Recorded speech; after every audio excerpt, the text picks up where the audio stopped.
As Joe Biden continues provoking a war with Russia, more evidence is piling up that the entire conflict is designed to protect U.S. military labs conducting illegal biological experiments. One America's Pearson Sharp explains. For most of us Americans, the so-called war in Ukraine doesn't make a lot of sense.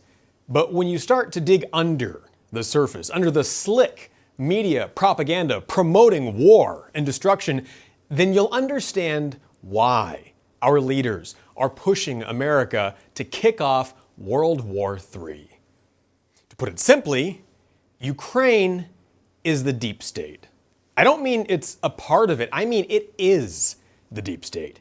Ukraine isn't even its own country anymore. It's been bought and sold by the West for the West, and a Western puppet has been put in power to do the bidding of his Western masters. President Volodymyr Zelensky isn't the leader of Ukraine. He's an actor who was hired to play a part so Washington can continue using Ukraine as its own personal money laundering piggy bank and bioweapons playground. Those biological and chemical weapons facilities the mainstream media won't talk about? Yeah, they're real. And there's a good chance they were even instrumental in cooking up COVID-19.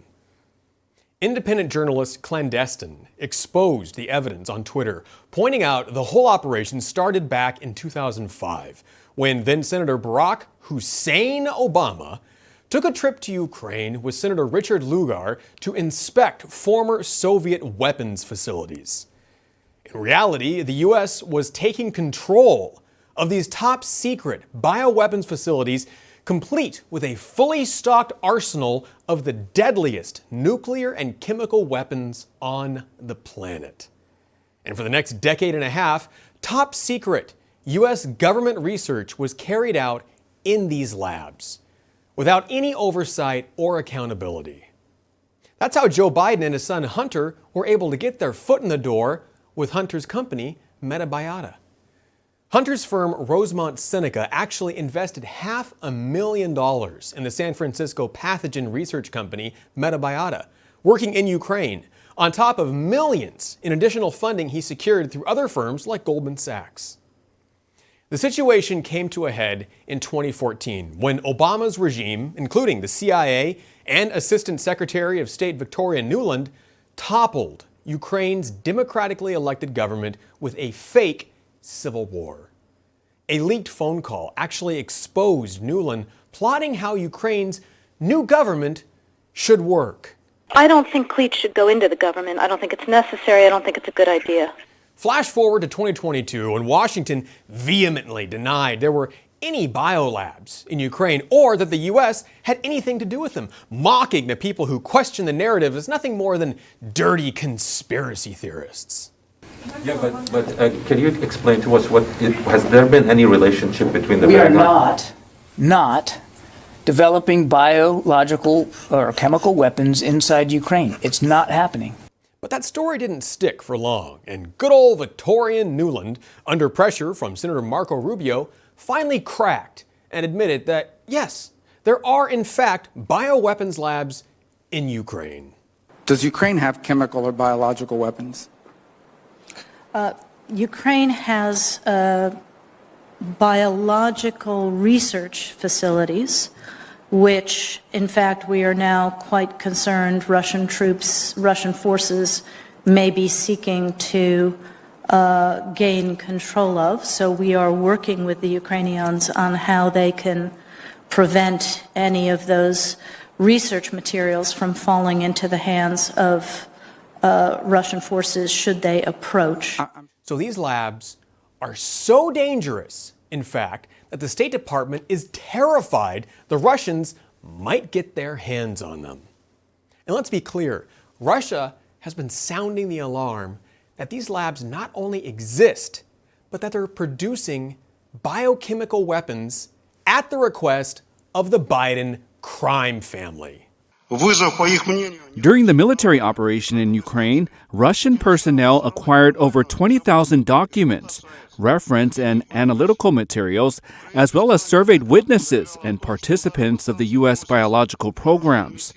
The materials confirm that the Pentagon aimed at creating a biological weapon and testing it on the population of Ukraine and other countries along the perimeter of the Russian borders. After the deep state's overthrow of Ukraine's government in 2014, Biden visited the country more than 13 times. And Moscow has warned that Biden needs to explain his son's involvement with these labs. We can confirm that the Kyiv regime is engaged in military biological programs financed by the United States of America. It's impossible these programs were used to benefit science and peace because they were financed by the U.S. Department of Defense. The Pentagon and Joe Biden must officially explain to the global community about the programs in Ukraine. And as it turns out, the Russians were right. Because according to official documents uncovered by investigators at the exposé, government funding records showed the Department of Defense awarded $370,000 to biolabs in Ukraine for COVID-19 research in November of 2019. For anyone keeping track, that's 3 months before the WHO officially even named the Chinese virus COVID-19. All our taxes are going to Ukraine not to fight for their freedom, but to pay for the deep state to design bioweapons to enslave the American people and destroy our lives.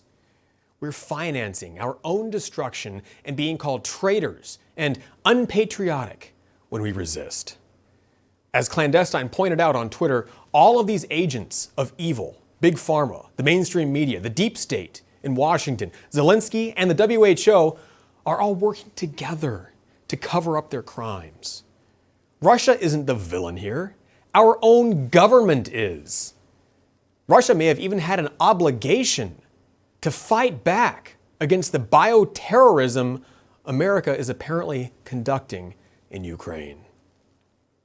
Until these criminals are brought to justice, more of our tax dollars will be spent on weapons destroying Ukraine, more innocent lives will be lost, and the United States will march ever closer to World War III.